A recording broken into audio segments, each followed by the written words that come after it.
Beneath this old photograph lies the following inscription. The final separation of Rockport, Maine from its nearest neighbor, Camden, Maine, took place on February 25th, 1891. This picture was taken at a separation celebration that occurred that summer. It was organized by the man in the bolero hat, Oliver Blood. The building behind him is a quarry building on a road presently called the West Street Extension. Very fine white lime was quarried here, burned, barreled, and shipped everywhere.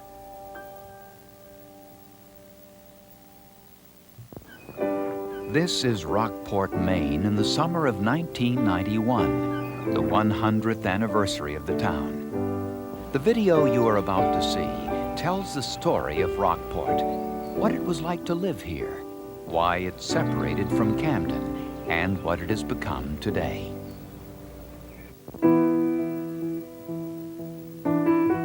The first settlers of Rockport were Native American people called Wawinoks, meaning brave people.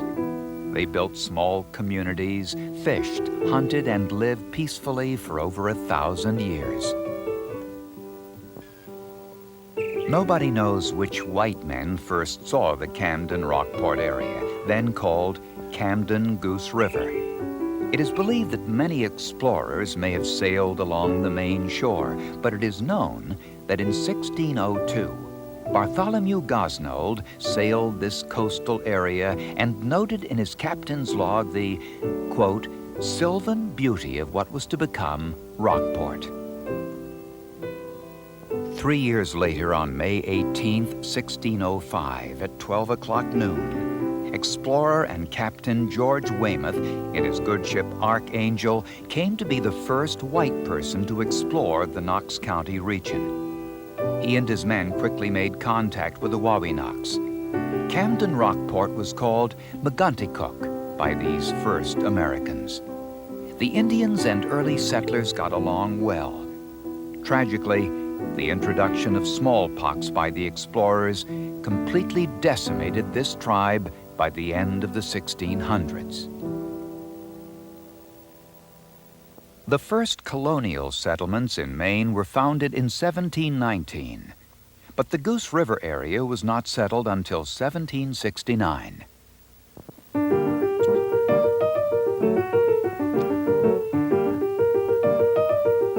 One winter evening in that year, a Miss Lucy Flucker, a woman of sport and wild character, was playing cards in Boston, Massachusetts, with one Robert Thorndike, a hard-working tradesman. She owned a large tract of land of what is today known as Rockport, which she had inherited from her grandfather, Samuel Waldo, a well-known general. During the game, at a particularly tense moment, she bet and lost her part of Rockport to Thorndike. An excited Mr. Thorndike, his wife, and 7 children quickly came to Rockport to see what he had won. They loved the area and became Rockport's first settlers by building a log home on 50 acres. His land extended from Goose River all the way to the Lily Pond, and his home stood near where the Rockport Methodist Church now stands. Soon others began settling around Thorndike, buying land from him at $1 to $3 an acre. Robert Thorndike became Rockport's first real estate developer. During the Revolutionary War, Camden Goose River grew further because the mountains and protected harbor provided safety from the British. New residents came in, from Union to Belfast, and by 1790, the population had grown to 331. Rockport was becoming an economically stable part of Camden and had a protected deep-water harbor, allowing large ships easy access. There was a shipyard and an anchor factory, trades needed for a busy marine supply depot. Rockport also contained lime deposits, which were some of the richest in the world. This small but growing industry would prove critical to Rockport's future. Rockport was becoming a widely known place.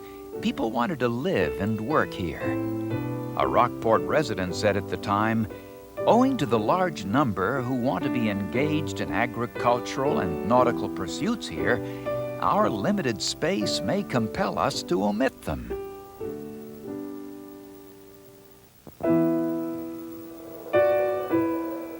In the early 1800s, Camden Rockport continued to grow, but life was hard for these early residents.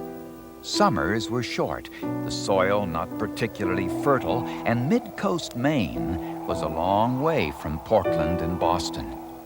To get a sense of how hard life was, consider the summer of 1821, when there was a frost on the ground every day. No buds opened and nothing grew.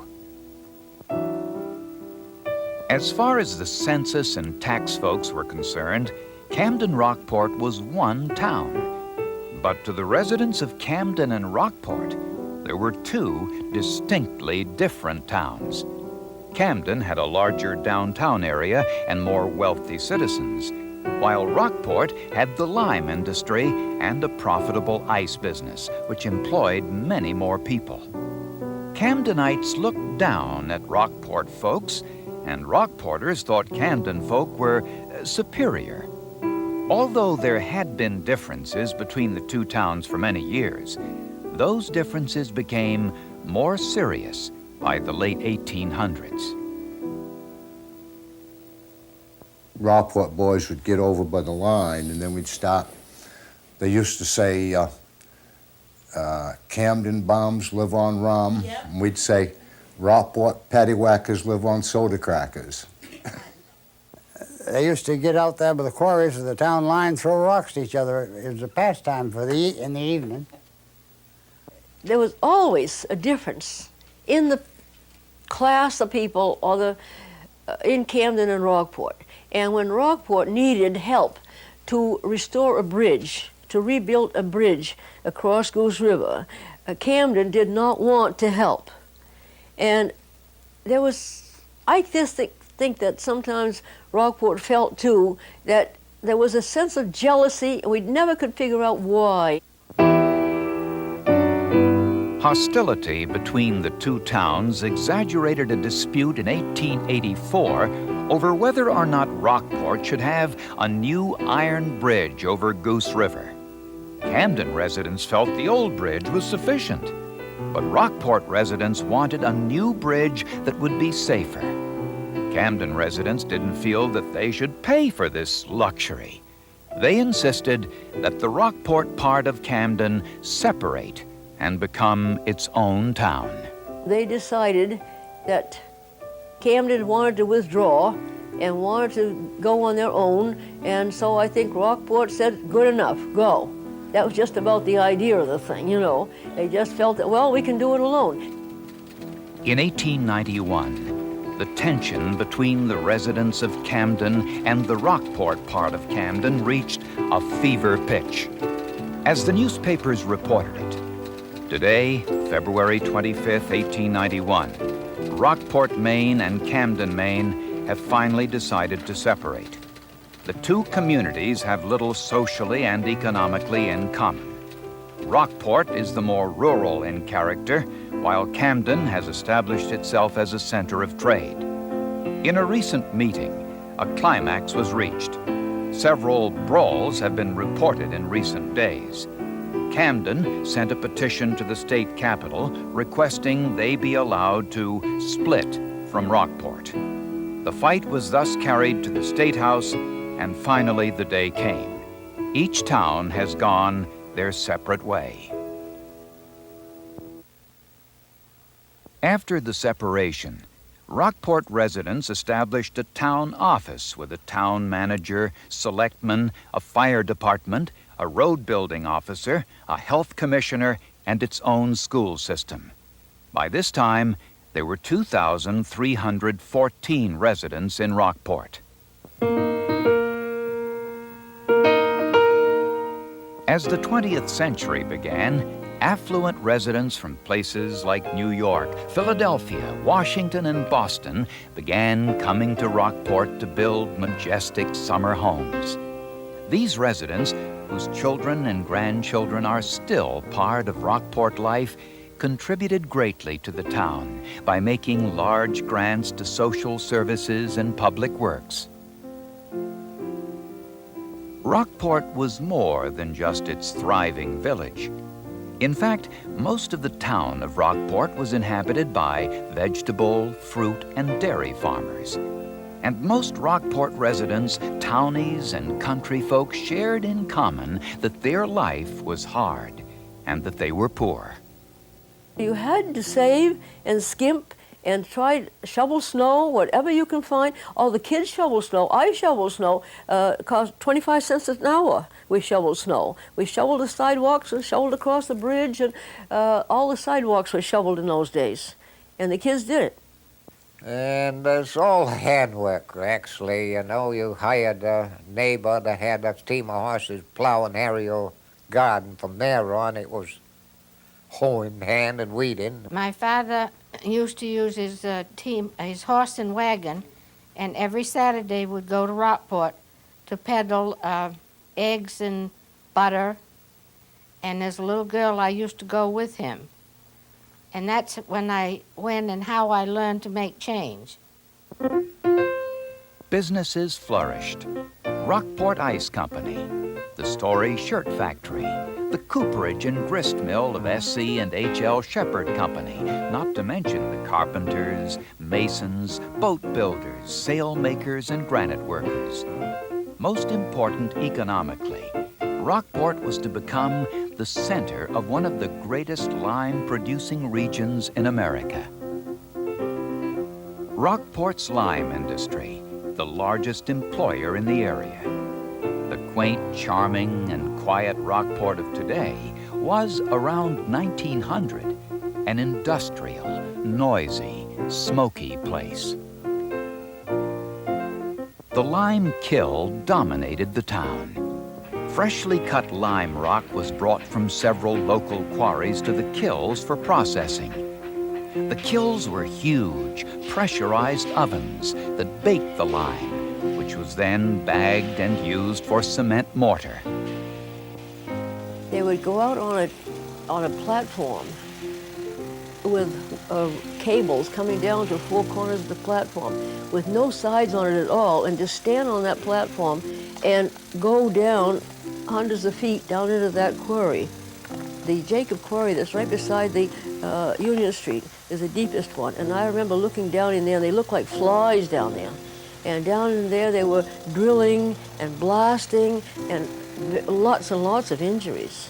And the same thing down at the kilns, where they brought the limestone over and put it into the tops of the kilns, and down below where the live lime came out, if any water touched them, they would spark up, and the men were burned very often, sometimes lost a hand or something, lost an eye, things like that, because it was really, really hard work, and the hours were long because those kilns had to be going 24 hours a day.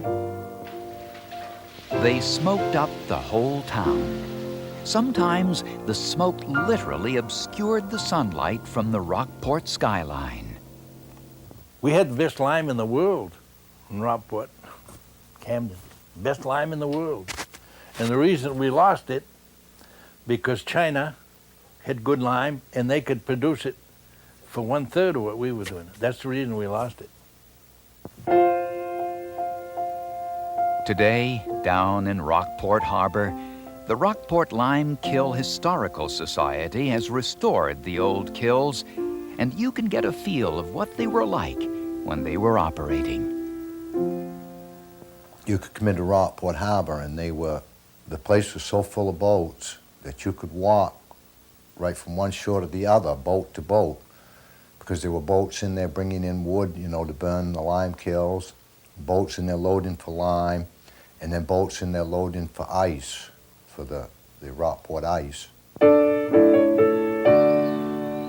Lily Pond, not only famous for its beauty, but for the purity of its water and its ice, which was sold all over the world.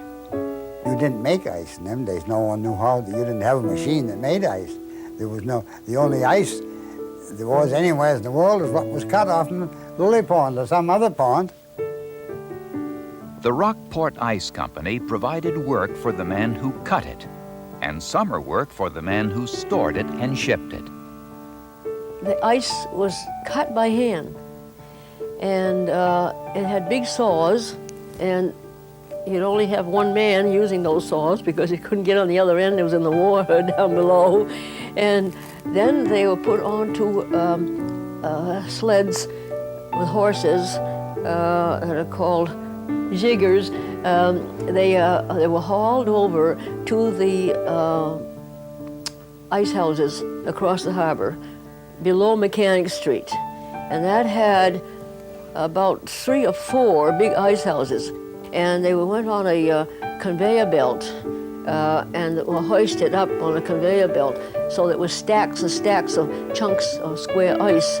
And those were put onto big barges and shipped down all through the South, because there was no refrigeration in those days. The blocks of ice slid from Lily Pond to the harbor, where large ships packed with sawdust carried the ice to the southern United States, the Caribbean, and South America.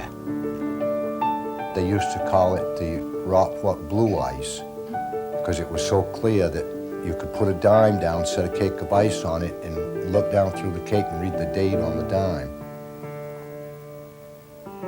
Another major Rockport industry was shipbuilding. Together, Rockport and Camden shipbuilders constructed almost 100 major trading and military vessels between 1850 and 1904. And Rockport produced the Frederick Billings, the largest sailing ship ever built by any town on Penobscot Bay. Although the waterfront was noisy and smoky, life at this time was pleasant in Rockport Village. It was a town that had its own trolley, the Camden and Rockport Street Railroad Company, which was a real treat for the residents of Knox County.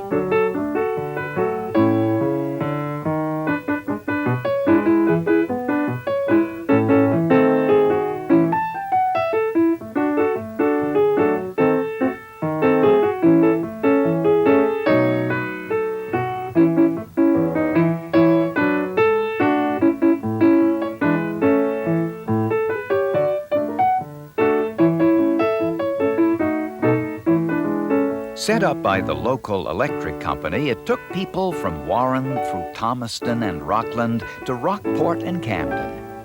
Its primary purpose was to carry people to and from work and to take residents to Oakland Park, an amusement park owned by the power company.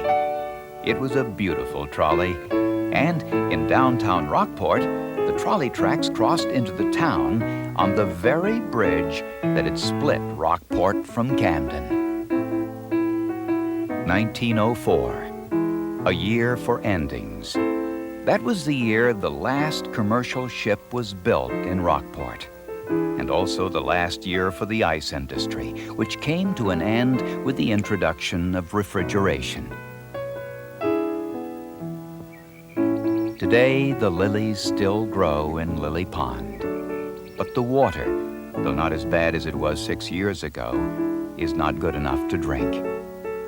And in 1907, a great fire destroyed the Rockport lime kiln. Although firemen worked heroically, the fire could not be put out because water cannot extinguish burning lime. That fire marked the end of Rockport's last major industry.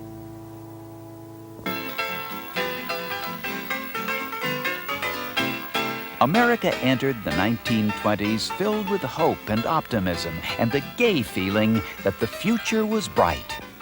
And Rockport residents, with their industrial base gone, became a closely knit, caring community with extended families, where grandchildren and grandparents lived in the same home and took care of each other. And the community itself was like one big extended family. it was common for a businessman to share a meal with a poor farmer on a cold winter night. In the 1923 tax report, there is a listing for care of the poor, and the sum of $3,349 set aside so that Rockport could take care of its less fortunate. Nobody ever thought about somebody else's property. I mean, they knew it was their property, but there was no law against walking across it or going freely on the beach and on the shipyards and so forth like that. It seemed to be common ground, really. It'd come a farming time we should have a garden, plant some grain and stuff. I came home from the milk cart one day and the field was full of neighbors plowing and putting our garden in. They did such things as that all the time.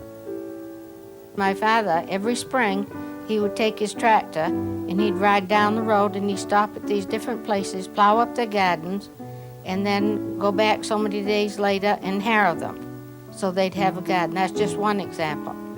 My mother didn't get a driver's license till she was about 50, but she used to pick up neighbors who needed rides to go grocery shopping. Rockport residents not only cared about each other's well-being, but they also cared about the land. Many farmers, town residents, and summer people saw themselves as stewards of their land, replenishing the soil, planting trees, keeping the land beautiful and healthy. The results of that effort are evident all around Rockport today.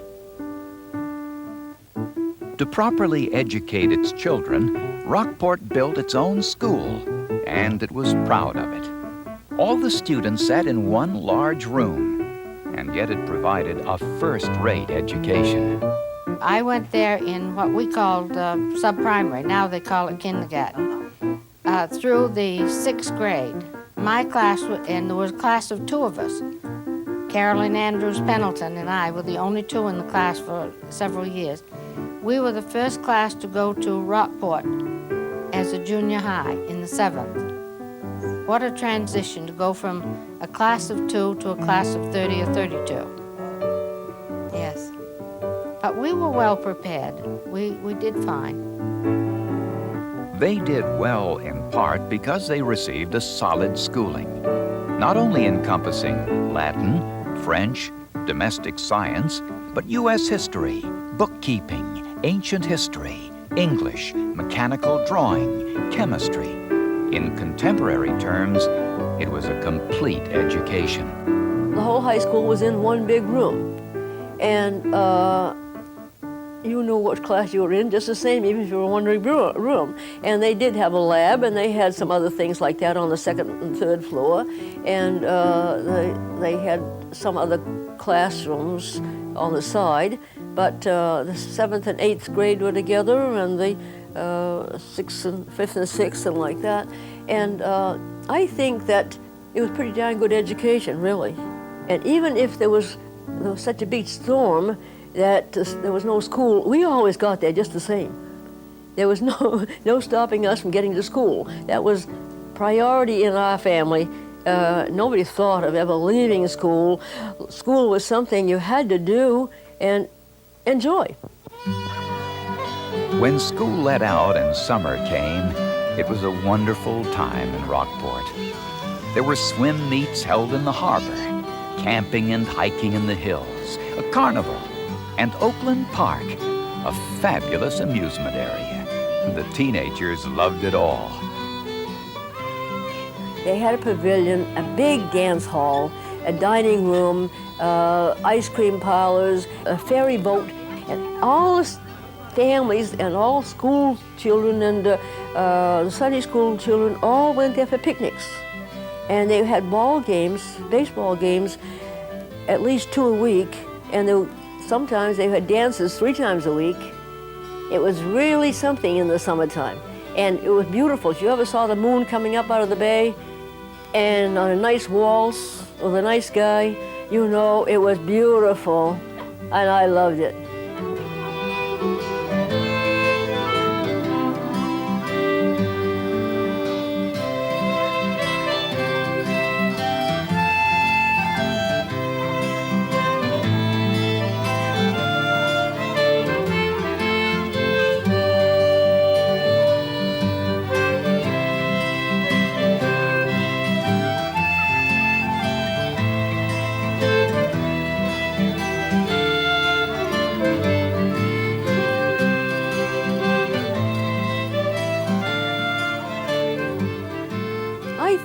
him from Freeport.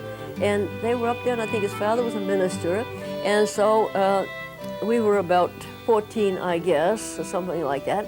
And so he wanted to take me to the movies in Camden, and so I was allowed to go. And after the movies, we went into the Arico Spa, which is about where the, well, it's just below La Verdiers. In one of those little buildings now, you know, they have little lunchrooms there. Well, he took me in there, and we sat up at the counters, the marble counters, and we had a banana split. We didn't just have one banana split, we had 2 banana splits. Can you imagine? The harbor was very active all summer long as fishermen mixed with pleasure boats, while the high school students held wonderful regattas. Life in Rockport during the summer was quite wonderful. And many older residents today still remember one extraordinary summer resident, Donald D. Dodge, an engineer. He saw a house he loved in Phippsburg, 50 miles to the south. And in an inspired moment, he conceived the plan to put this house on railroad barges and tow it to the tip of Beauchamp Point in Rockport, where he and his Rockport workers, using horses, would pull it onto high ground. It came up on a barge, a big barge from Phippsburg, down near Bath. And he wanted to prove his ingenuity and his engineering skills in bringing this up on a barge with all the chimneys intact and everything as it was, and they bring it up over those ledges was quite a feat. The floating of the Dodge house was a strange sight to see, but older Rockport residents say that it was not as strange as the story of the donut. Down to Gregory's in Glen Cove. He was in the Navy, the boy. He came home and they made donuts all in, no hole in them. Yeah. And he said, you know what they do in the Navy? He said they put a hole in them donuts. And she said, what for? And he said, I don't know, they cook better or something. So she made the first, in this area, the first hole in the donut. That's great. Yeah, Mrs. Gregory. The donut was invented in the sailing ship time, so the sail on a helm on a spoke, he'd put a donut there so he could eat it. And he's steering the ship, you know. Probably had 2 or 3 donuts on it. As far as I know, my mother invented them. She always had a jar of donuts under the cupboard. Every kid in the neighborhood stopped at our house to get the school bus, and a lot of them was looking for a donut. While it seems true that the donut was invented by a Rockport resident, as of the making of this program, it appears that no one in Rockport profited from this brilliant discovery.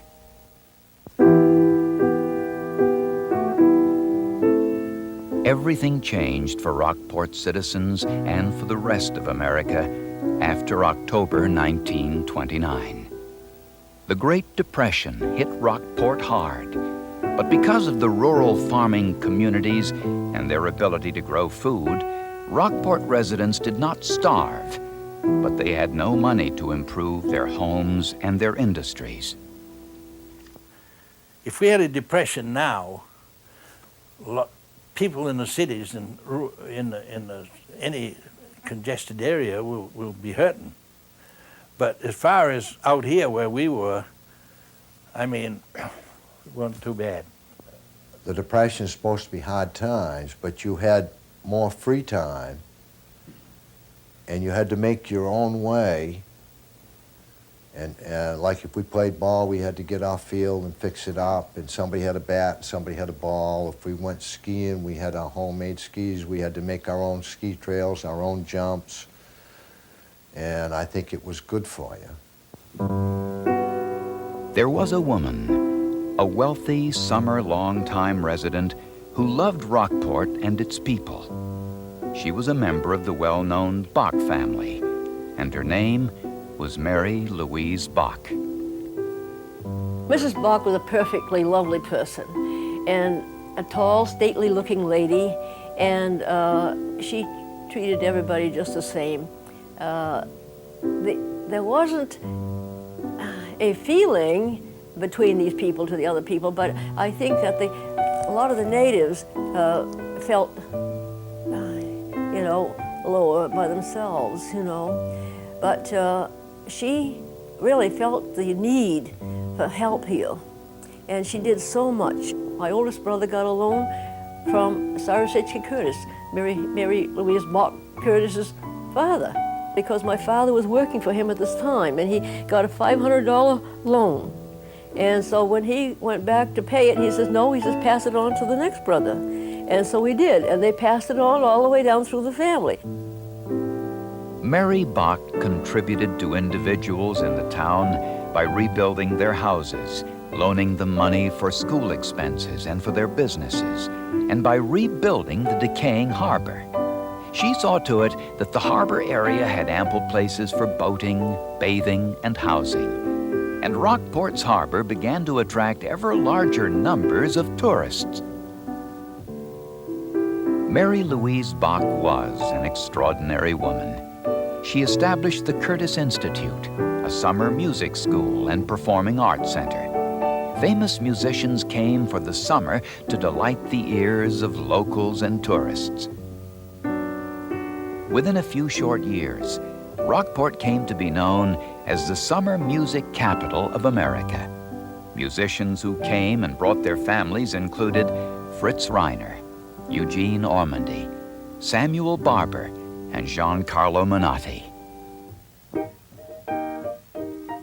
The Summer Music Festival, the harbor, the beauty of the rebuilt downtown area, and the post-war economic boom brought new residents. Some were retirees, some were second home residents, and some were just pre-1960s dropouts from the cities. They built and lived in modest houses and became active in town life.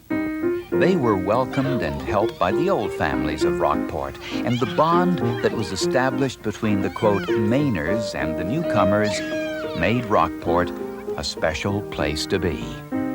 Tourists were drawn to Rockport by this special feeling, and every summer, the harbor filled with boats of all sizes from all places.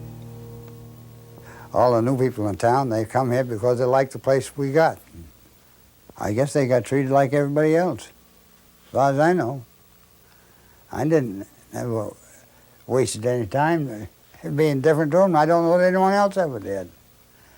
They came here because they liked the way we did things. In the 1960s and 70s, thousands of tourists were attracted to Rockport's most extraordinary resident ever, André The Seal. André was found by fisherman Harry Goodrich. Over a 16-year period, the two developed a close friendship, and for a time, André even lived at the Goodrich home. Together, they not only developed an array of tricks, but Harry also learned of his friend's remarkable intelligence. André could locate and retrieve submerged objects at long distances. He responded to language, and he frolicked on equal terms with skin divers.